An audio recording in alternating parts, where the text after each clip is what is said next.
마태복음 5장 9절의 말씀입니다. 같이 읽겠습니다.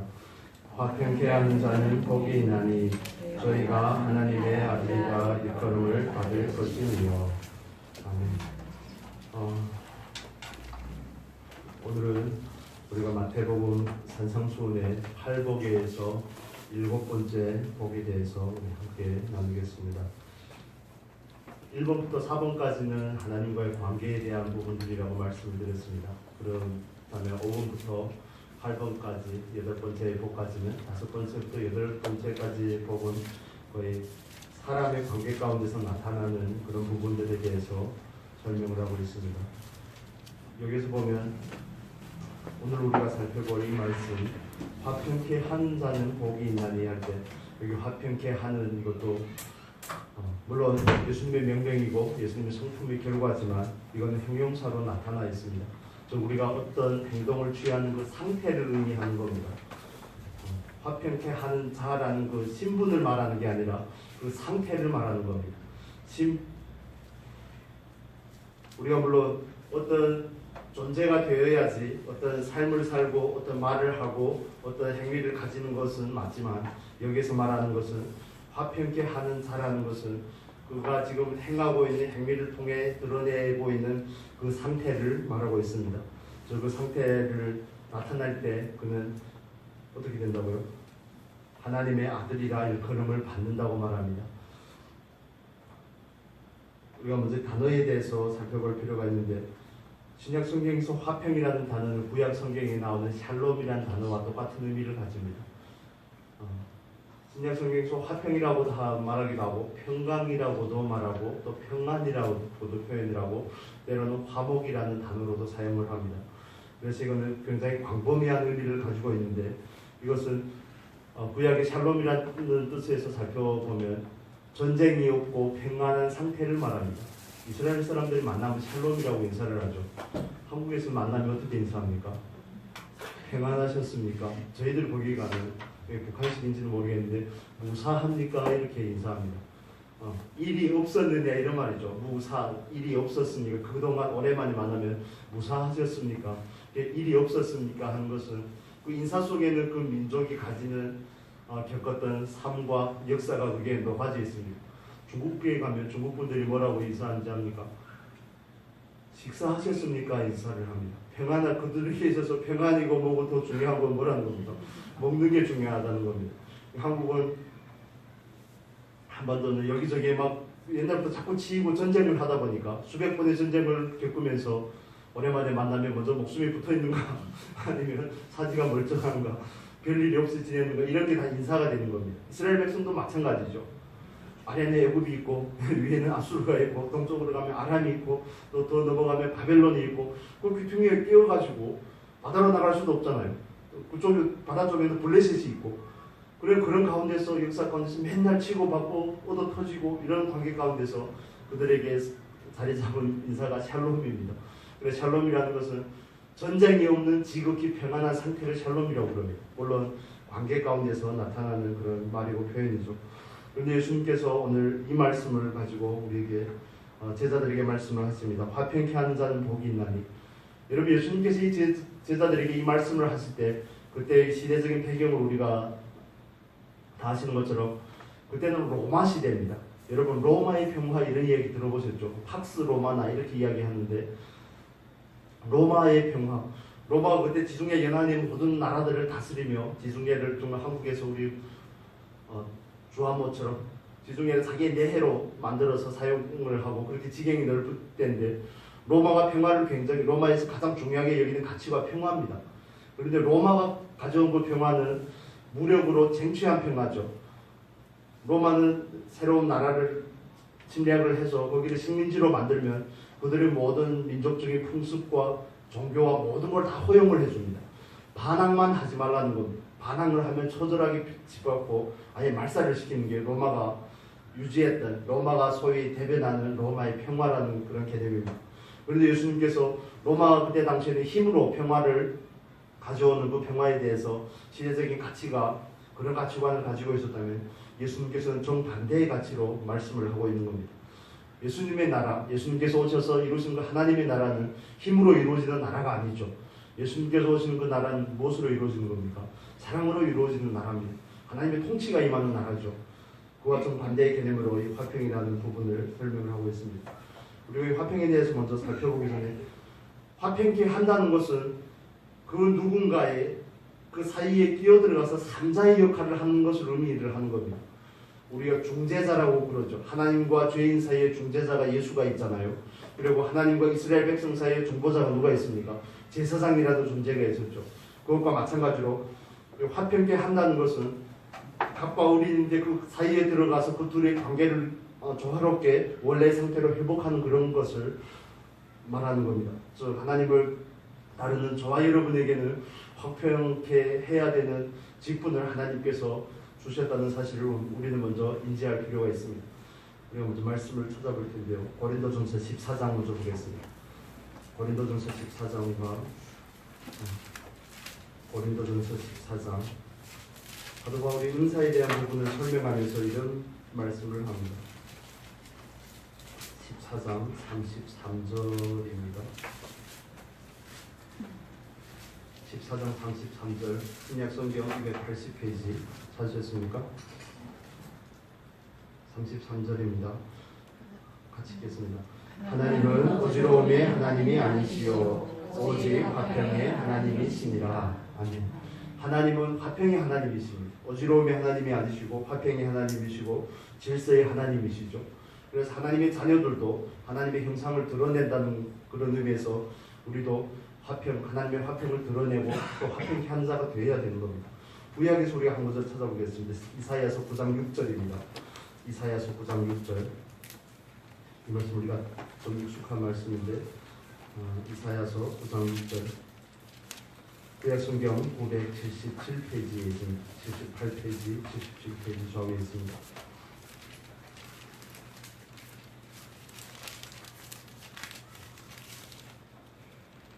같이 읽겠습니다.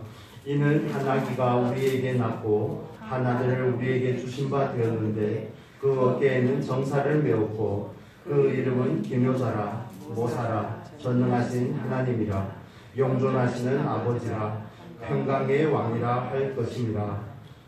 예, 6절만 읽겠습니다. 여기 보면 평강의 왕이라 할 것입니다.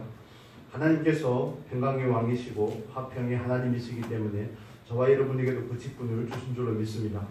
고린도후서 5장 18절에 보면 더 확실하게 말씀을 해주고 있습니다. 고린도후서 5장 18절입니다. 우리는 보통 고린도후서 5장 17절의 말씀만 외우죠. 근데 18절의 말씀이 굉장히 중요합니다. 새로운 피조물이 된 다음에 어떻게 해야 되는지에 대한 부분입니다. 우리 17절, 18절 같이 읽겠습니다. 그런즉 누구든지 그리스도 안에 있으면 새로운 피조물이라 이전 것은 지나갔으니 보라 새 것이 되었도다. 모든 것이 하나님께로 나나니 저가 그리스도로 말미암아 우리를 자기와 화목하게 하시고 또 우리에게 화목하게 하는 직책을 주셨으니. 아멘. 이제 19절에도 보면 이는 하나님께서 그리스도 안에서 계시사 세상을 자기와 화목하게 하시며 저희의 죄를 저희에게 돌리지 아니하시고 화목하게 하는 말씀을 우리에게 부탁하셨느니라. 우리에게 화목케 하는 직책을 주셨다고 말씀을 합니다. 또 화목케 하는 그 직책을 위하여 우리에게 뭘 부탁을 했다고요? 말씀을 우리에게 부탁을 했다는 겁니다. 우리는 하나님의 말씀을 가지고 나아가서 사람들을 화평케 하는 그런 직책이 우리에게 있음을 우리는 믿어야 될 줄로 믿습니다. 우리가 내가 인정하든 인정하지 않든 하나님께서 이미 주신 겁니다. 우리를 구원해서 새로운 피조물이 되게 하고 나서 우리에게 마땅히 해야 될 바를 주셨는데 그것을 우리가 하나님의 말씀을 가지고 어떻게 한다고요? 화평케 하는 직책을 우리에게 주신 겁니다. 그렇다면 우리가 구체적으로 화평을 하나님께서 우리에게 주신 그 직책을 따라서 직분을 따라서 그 의무를 따라서 화평의 직분을 행하는데 어떤 부분에서 해야 될까요? 구약의 샬롬이라는 개념을 가지고 우리가 이해를 하면 샬롬은 네 가지 측면에서의 샬롬을 이야기하고 있습니다. 첫째는 하나님과의 관계에서의 샬롬입니다. 하나님과의 관계에서의 평화입니다. 하나님과의 관계에서의 화목함입니다. 그렇기 때문에 하나님께서 예수 그리스도를 통해서 우리에게 이루신 일도 그 일을 말씀하고 있습니다. 에베소서 2장 14절입니다. 에베소서 2장 14절 여기 보고 설명드리겠습니다. 311페이지 2장 13절에서 14절 15절까지 읽겠습니다. 같이 읽겠습니다. 이제는 전에 멀리 있던 너희가 그리스도 예수 안에서 그리스도의 피로 가까워졌느니라. 그는 우리의 화평이신지라. 둘로 하나를 만드사 중간에 막힌 담을 거시고 원수된 것 곧 의문에 속한 계명의 율법을 자기 육체로 폐하셨으니 이는 이 둘로 자기 안에서 한 세 사람을 지어 화평하게 하시고 16절에도 보면 또 십자가로 이 둘을 한 몸으로 하나님과 화목하게 하려 하심이라. 원수된 것을 십자가로 소멸하시고 이렇게 말씀합니다. 예수 그리스도의 피로 우리가 하나님과 가까워졌다는 것은 예수께서 둘로 하나를 만드셨는데 뭘 없앴다는 겁니까? 중간에 막힌 담을 하셨다는 겁니다. 예수님께서 하나님께서 예수 그리스도를 통하여서 그 놀라운 구원의 은혜를 우리에게 베푸셔서 우리가 하나님과 그 막혔던 담이 허물어졌다는 거죠. 그 죄의 문제가 해결이 됐음을 우리에게 말씀해주고 있습니다. 피로 우리의 죄를 도말하셔서 우리는 담대하게 하나님 앞에 나가게 된 줄로 믿습니다. 이건 저와 여러분에게 은혜입니다. 하나님께서 우리에게 이런 은혜를 베푸셨기 때문에 우리로 하여금 다른 사람들도 그 은혜를 받게끔 우리를 불렀다는 겁니다. 이해되십니까? 우리가 하나님과 화목하고 싶어서 화목이 된 게 아니라 이거 하나님께서 일방적으로 우리를 예수를 통해서 화목해 하신 거죠. 우리가 창세기 3장의 말씀을 나눌 때도 보면 그 관계가 깨어진 게 순서가 있습니다. 하나님과의 관계가 깨어지죠. 아담과 하와가 죄를 범함으로 하나님과의 관계가 깨어지고 나서 두 번째로 깨어지는 게 사람 관계, 자기 안에서 갈등이 생깁니다. 자기 벌거벗음 때문에 하나님 앞에서 자기 존재에 대한 갈등이 생기는 겁니다. 그리고 세 번째 나아가서는 이웃과의 갈등입니다. 자기 아내와의 갈등이 생기는 거죠. 그 다음에 더 나아가서는 이 세상이 엉겅퀴르냅니다. 귀도 세계하고 갈등이 생깁니다. 우리가 화목, 예수 그리스도 안에서 화목이 됐다는 것은 저와 여러분이 하나님과의 그 관계가 이미 회복되었음을, 이미 시작이 되었음을 말씀하고 있는 겁니다. 물론 시작만 되고 그 자리에 머물러 있는 사람도 있지만 우리는 그 더 깊은 관계 가운데로 나아가는 은혜가 있기를 바랍니다. 하나님과의 그 관계가 회복이 되는 것은 하나님의 주권적인 역사로 이루어진 겁니다. 우리에게 은혜로 주신 것이고 선물로 준 겁니다. 그런데 우리가 반드시 알아야 될 부분은 하나님께서 우리를 먼저 부르신 그 부르심에는 거기에만 국한이 된 것이 아니라 아브라함을 부르신 그 부르심 안에 열방을 향한 구원의 계획이 아버지 하나님께 있었던 것처럼 우리를 통해서도 다른 사람들이 하나님과 그 관계가 회복이 되는 자리로 우리가 그 가운데서 영어 성경에서는 피스메이커 이렇게 말합니다. 화평을 창조하는 자, 만드는 자로 우리를 사용하고 싶어 하신다는 그 사실을 우리는 염두에 둬야 되는 겁니다. 그걸 고린도후서 5장 18절에는 화평케 하는 직책을 우리에게 주셨다고 말하는 겁니다. 최소한 우리가 그 직책을 잘 감당하지 못한다고 하더라도 최소한 방해는 되지 않아야 되지 않을까 하는 그런 생각을 합니다. 당신 때문에 예수는 못 믿겠다 이런 얘기는 듣지 않으면 좋겠다는 생각이 듭니다. 여러분 잘 아시는 것처럼 인도에 간디라는 분이 있죠. 비장을 통해서 인도를 영국의 통치에서 벗어나게 한 유명한 사람인데 간디가 그 비폭력, 비저항의 그 원리를 성경에서 찾아냈다고 그럽니다. 그래서 자기는 하나님을 좋아하는데 예수 믿는 사람을 별로 안 좋아한다고. 그래서 우리가 하나님의 형상을 담고 하나님의 형상을 소유한 존재로 이 세상을 살아가는데 하나님의 형상을 나타내는 삶을 사는 게 얼마나 쉽지 않은지, 얼마나 어려운지, 더군다나 우리를 보고 다른 사람들이 하나님께 영광을 돌리는 이런 일은 쉽지 않습니다. 더 쉽지 않습니다. 그러나 우리가 분명히 우리가 그걸 능히 감당하든 감당하지 못하건 우리에게 이미 그 직분이 주어졌기 때문에 우리는 힘쓰고 하나님 앞에 그것을 감당할 수 있도록 도와주시라고 하나님 앞에 나아가는 겁니다. 그렇죠. 여러분 예전에는 저도 은혜를 받고 처음에 은혜를 받고 예수를 믿고 나서 얼마나 뜨거웠던지 복음을 전하는 방식이 싸우는 거였습니다. 저 이모들이나 외가편의 어른들하고 싸우는 거였습니다. 다 하나님이 주셨는데 밥 먹을 때 제가 기도한다고 막 뭐라 그러고 그러면 다 하나님 주시면 몰라 그렇게 하고 그러면 전도를 한다는 게 싸우는 거였죠. 여러분도 예수를 믿고 나서 남편이 예수를 믿게끔 하려고 처음에는 좋은 것을 주는데 싸우는 방법으로 주는 겁니다. 여러분 우크라이나, 러시아가 우크라이나를 침공하는 것도 자기들의 화평을 지키는 방법인데 다른 나라를 때리는 거죠. 이게 세상적인 겁니다.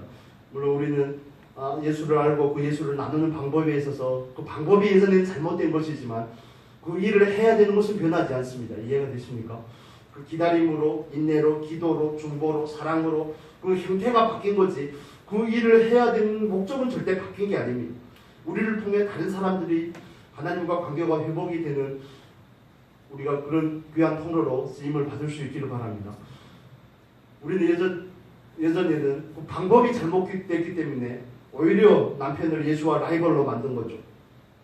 오히려 다른 사람을, 우리 가족들을 예수님과 하나님과 라이벌로 만들었는데 그 방법에 문제가 있지. 사실은 그분들을 구원으로 초청하는 일은 저와 여러분에게 주어진 사명인 줄로 믿습니다. 성경은 그렇게 말하죠. 땅끝까지 이르러 내 증인이 되리라. 하나님과의 그 관계의 부분에 있어서 우리는 화평케 하는 자가 되어야 됩니다. 그래서 우리가 할 수 있는 게 과연 할 수 있는 게 뭐가 있을까요? 어떻게 하면 화평케 하는 자가 될까요? 어떻게 하면 다른 사람을 하나님과의 그 관계가 온전히 회복되는 자리로 이끌 수 있을까요? 다양한 방법이 있겠지만 요즘에는 전도지 같은 거 돌리고 이런 거 잘 안 통하는 거 아시죠? 이제는 그 시대가 지난 겁니다. 이제는 삶으로 보여줄 때가 된 겁니다. 그래서 저는 느끼기에 코로나라는 것을 굉장하게 교회에게 있어서 한국 교회였던 저와 여러분에게 있어도 마찬가지죠. 교회의 수준을 분별하는 시금석이 되는 겁니다. 기준이 된 것이죠. 교회가 그동안 많은 사람이 모이고 건물도 커지고 재정도 점점 좋아지고 물론 모든 교회가 다 그런 건 아니지만 한국 교회가 부단히 발전을 해왔는데 코로나라는 이 사태를 통해서 교회가 가지고 있는 진정한 모습이 드러난 겁니다. 때로는 세상 사람들보다도 또 상식이 없는 그런 모습들이 드러난 것이고 믿음이라는 미명하에 세상적인 일반적인 질서도 지키고자 아니하는 그런 지나치게 보수적인 그런 모습들을 보면서 그게 교회의 실력이죠. 실력이 검증을 받는다는 것은 실력이 향상할 수 있는 기회가 생겼다는 것을 의미하기도 합니다. 저와 여러분이 예수를 다른 사람에게 소개하는 일에 있어서 서투른 부분들이 어찌 보면 우리들이 그 일을 더 원활하게 감당할 수 있는 예전에 했던 그 실패가 우리를 더 온전케 세우는 그런 계기가 될 줄로 믿습니다. 그래서 이 일은 우리가 반드시 해내야 되는 일입니다. 우리가 세상의 소금이고 세상의 빛인데 세상의 소금과 빛으로 살아가는 그 삶의 결국이 뭘까요? 마태복음 5장 볼까요? 마태복음 5장 마태복음 5장 나누는데 5장 16절 보겠습니다. 5장 16절 같이 읽겠습니다. 이같이 너의 빛을 사람 앞에 비추게 하여 저희로 너의 착한 행실을 보고 하늘에 계신 너의 아버지께 영광을 돌리게 하라.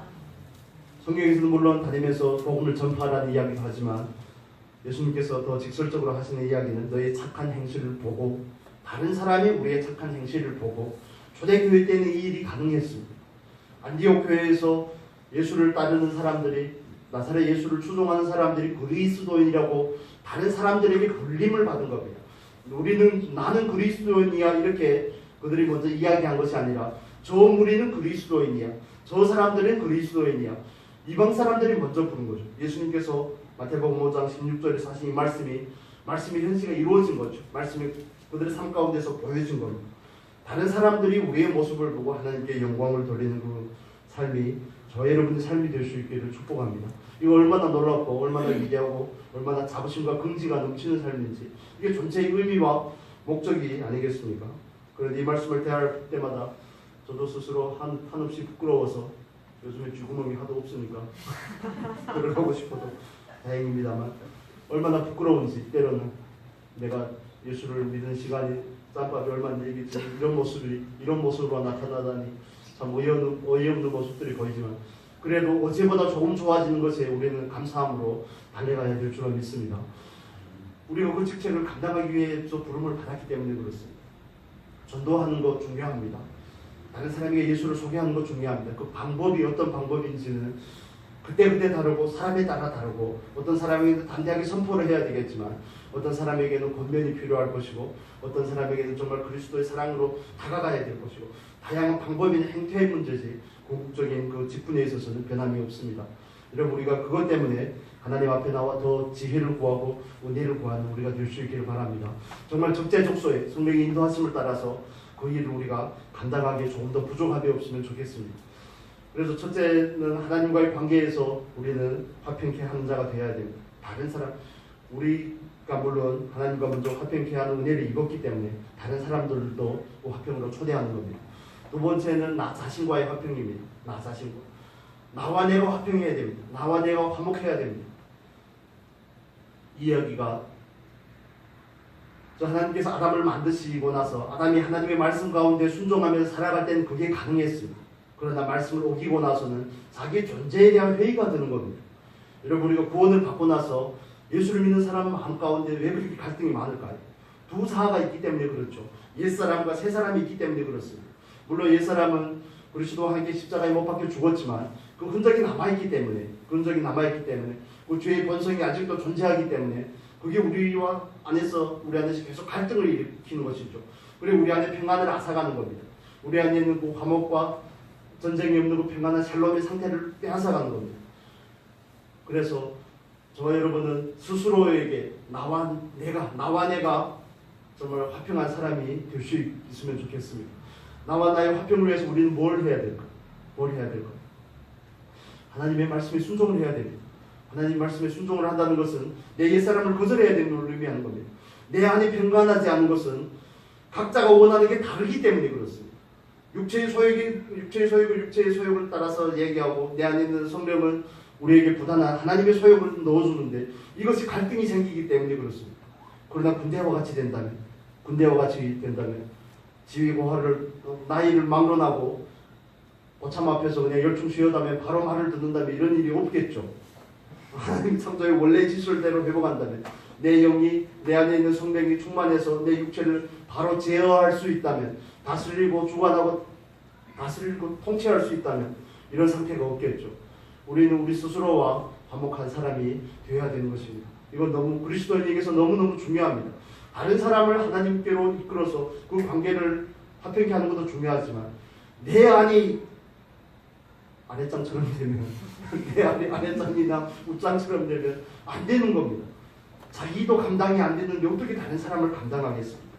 그래서 제가 생각하기에는 이 순서들이 물론 순서들이 중요하고 회복의 순서도 중요하지만 하나님과의 순서가 회복이 되는 게 우선이지만 화평케 하는 자로서의 우리가 그 역할, 그 직책, 그 직분을 감당하기 위해 있어서 우리가 먼저 평안해야 되는 겁니다.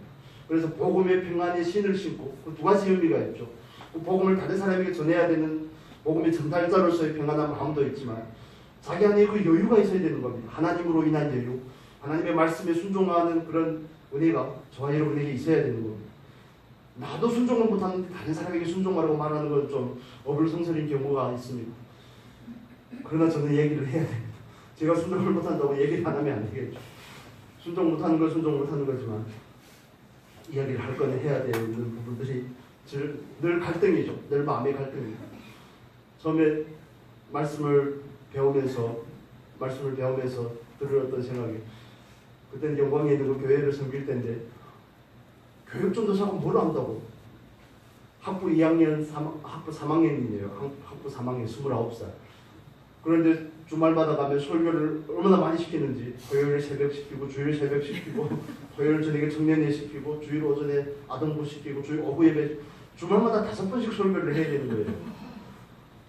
그래서 설교는 어떻게 막 죽을 쓰든 밥을 하든 막 하겠는데 어떻게 하라면 억지로라도 하겠지만 선포하는 메시지와 내 안에 이게 안 되니까 다 때려치우고 싶은 겁니다. 다 때려치우고 정말 안 하고 싶습니다. 나는. 이건 정말 괴로운 일이더라고요. 정말 괴로운 일입니다. 그렇지만 여러분도 다른 사람에게 예수에 대해서 이야기할 때마다 내 안에 온전하지 못한 그런 모습들 때문에 괴롭고 힘들고 하겠지만 나도 사랑이 없는데 남 보고 사랑하라 그런다. 아니요. 얘기하셔야 됩니다. 내 안에 부족한 사랑은 또 채워가야 될 부분이긴 하지만 그렇다고 사랑을 말해야 되는 게 또 우리의 사명이기 때문에 그렇습니다. 제 빌명을 하는 거 아닌가 아시죠? 그렇습니다. 저와 여러분은 우리 스스로와 그 관계가 완전히 회복이 되면 좋겠습니다. 하나님 주권에 온전하게 순종하고 하나님의 경륜과 하나님의 그 작정을 우리가 완전히 받아들이면 좋겠습니다. 하나님 나를 이렇게 만드셨구나. 내게 있는 그것을 먼저 수용하고 하나님 앞에서 하나님의 말씀에 순종하는 은혜가 저와 여러분에게 있기를 바랍니다. 내 안에서 이게 통일이 이루어져야 되는 겁니다. 태권도를 배우면 애들에게 이렇게 정권 지르기라고 그러죠. 지르기를 하면서 이렇게 외치는 구호가 있습니다. 4번 지르게 할 때는 마지막에 정신통일 이렇게 이야기하거든요. 말씀을 묵상하니 그 생각이 갑자기 났습니다. 어릴 때 태권도 배울 때 정신통일, 우리 안에서 통일이 되면, 내 안에서 이게 온전해지면 하나님의 온전한 주관자가 되시고 하나님의 말씀이 내 육체를, 내 생각과 내 감정을 온전히 다스리게 되면, 내 안에서 온전한 하나가 되면 정말 화평케 한 자의 직책을 감당하기에 부족함이 없겠지만, 그렇지 않다면 그 일을 할 온도도 내지 못하게 되는 것입니다. 그래서 저와 여러분은 날마다 우리의 육체를 십자가에 내주는 은혜가 있기를 바랍니다. 이미 죽은 것이지만 그게 오늘 이 상황 가운데서, 지금이라는 이 상황 가운데 나에게 십자가 되는 그런 은혜가 있어야 되는 겁니다. 반복적인 적용만이 유일한 해결 방법인 것을 우리는 이미 듣고 배워서 다 압니다. 머리로 하는 것은 안 됩니다. 머리로 하는 것은 실제가 아니기 때문에 금방 까먹게 되어 있습니다. 그래서 그런 환경이 딱 닥쳤을 때 그게 나올 수 있어야 그게 내 겁니다. 이해가 되십니까? 예수님 이야기를 하시면서 말씀을 드렸죠. 사람이 떡으로만 살 것이 아니라 하나님의 말씀으로 산다고 잠시만 기다려가 두루마기 내가 펼쳐보고 이런 게 안에 있잖아요. 바로 안에 있게 나오는 겁니다. 실력도 마찬가지입니다. 신앙의 실력도 마찬가지고 뭐 태권도를 하든 영어를 하든 모든 실력도 마찬가지입니다. 외국 사람을 딱 만났을 때 내가 할 수 있는 영어의 수준이 내 수준인 겁니다. 뭐 강도를 만난다든지 그 상대방과 겨루기를 할 때 할 수 있는 그 수준이 우리의 수준인 겁니다. 지금은 나의 수준인 것이죠. 예를 들어 우리가 자업하시를 한다고 그러는데 그 순서도 기억을 머릿속에서 그 순서도 기억이 안 된다면 삶으로 나올 수가 없는 겁니다. 그래서 우선은 기억하는 일이고 배우는 일이지만 그 다음에는 학습이죠.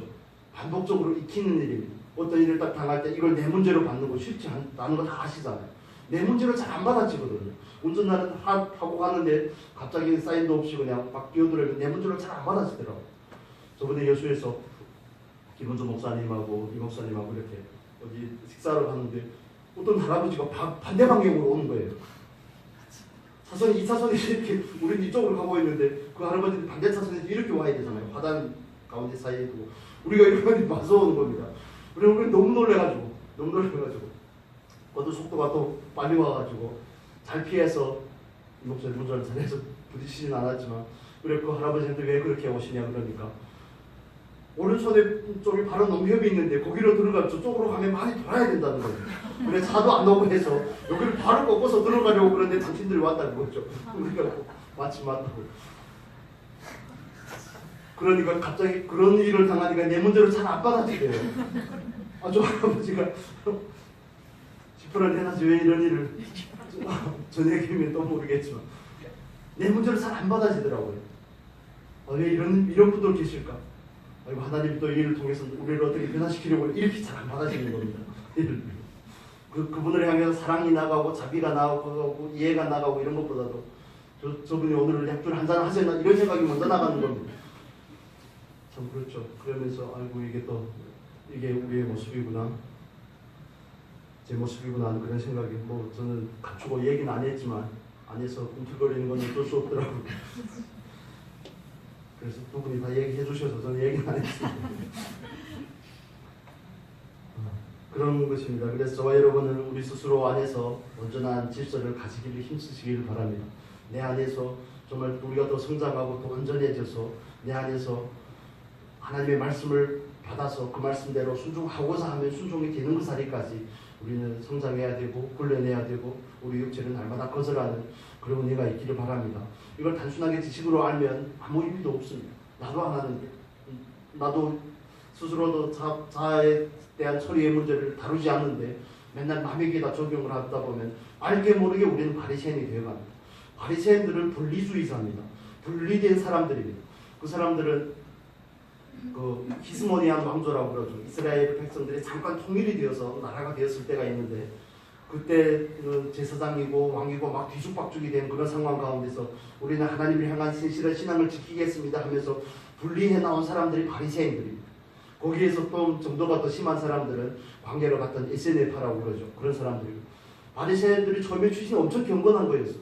하나님의 말씀대로 살고자 하는 그 열심히 그들을 분리하게 하고 나뉘게 하고 했지만 결국에는 처음에 그 의도를 잃어버리고 그 말씀을 다른 사람에게 자기에게 적용을 안 하고 다른 사람에게 가르치기 시작하면서부터 점점 외식하는 그 모습으로 된 것을 우리는 성경을 통해서 봅니다. 하나님께서 제일 싫어하는 그런 부류가 바리새인들이었죠. 서기관들이었고, 우리도 알게 모르게 그렇게 될 수가 있다는 사실을 우리는 늘 염두에 두고 경계를 가지셔야 됩니다. 하나님과 화평케, 다른 사람을 하나님과 화평케 하는 것 중요합니다.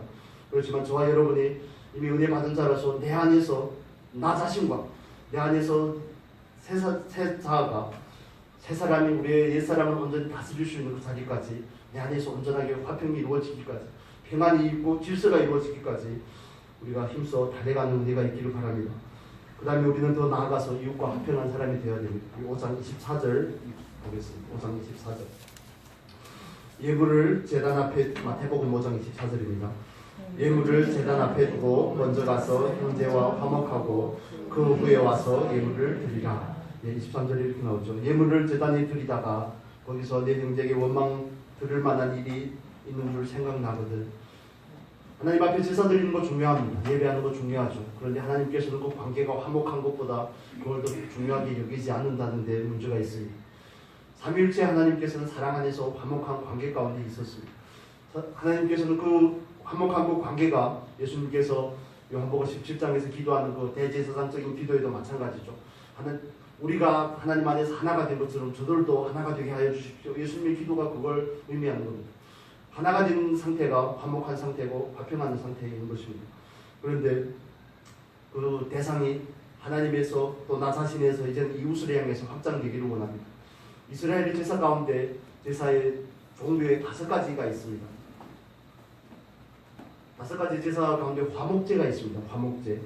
우리가 뭐 번제, 소제, 화목제, 속죄제, 속건제 이렇게 5가지 제사의 종류를 나눌 때는 5가지 이렇게 나눕니다.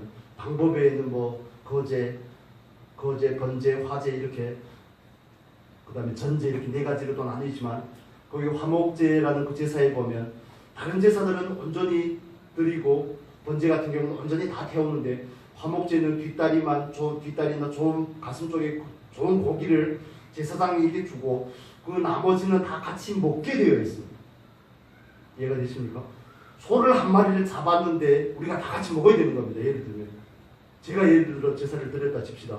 제사를 드렸는데 뒷다리를 떼어주고 가슴을 떼어주고 그 다음에 그 나머지는 다리 3개는 어떻게 하실 겁니까?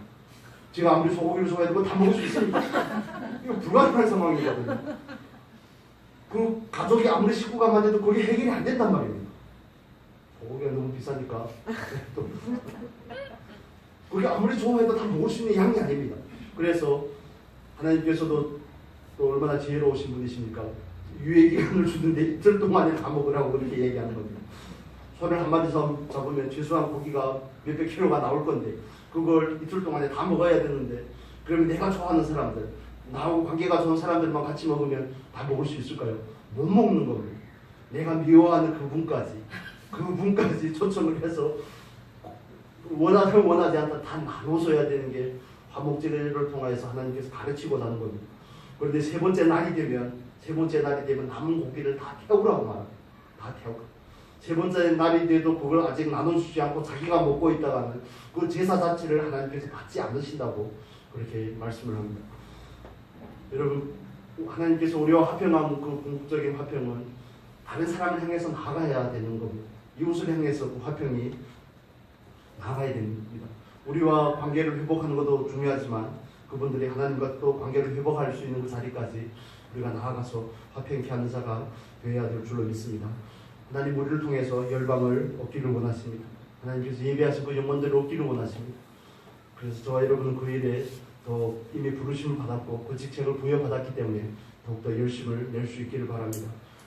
기도하다가 중보하면서 기도하다가 내려놓은 그런 기도들이 있다면 다시 상기하시고 다시 생각해보시고 또 그를 위해서 그가 예수를 알게끔 내가 또 예수를 나타낸 사람이 되게끔 하기 위해서 우리는 기도의 자리에 다시 앉아야 됩니다. 그래서 요즘에 저희 이모들을 위해서 친구들을 위해서 전혀 믿을 것 같진 않습니다. 제가 볼 때. 그렇지만 기도를 해야 되니까 해야 되는 것이 하나님께서 나에게 하라고 한 일이니까 그들이 언제 주 앞으로 돌아올지는 잘 모르겠습니다. 저도. 그렇지만 하라고 하니까 하는 거죠. 그래서 그 기도를 할 때마다 항상 저는 생각하는 게 있습니다. 막 기도를 하는데 결과가 잘 안 보이니까 마음이 조급하지 않겠습니까? 그럴 때마다 그 조지 밀러가 했던 그 기도를 그 예화를 자꾸 생각을 합니다. 조지 밀러가 자기 친구들을 위해서 기도를 했는데 5명의 친구들을 위해서 기도했는데 생전에 4명의 친구가 회심을 했는데 1명의 친구는 회심을 안 한 겁니다. 이야기가 거의 이런 식입니다. 그런데 1명의 친구가 조지 밀러가 죽고 나서 거의 장례식에서 회개를 했다는 거 아닙니까? 우리가 기도하고 부린 씨앗들에 대해서 하나님께서 결코 외면하지 않으심을 우리는 또한 믿을 필요가 있습니다. 그러지 않는다면 마음에 소망이 없어지는 거죠.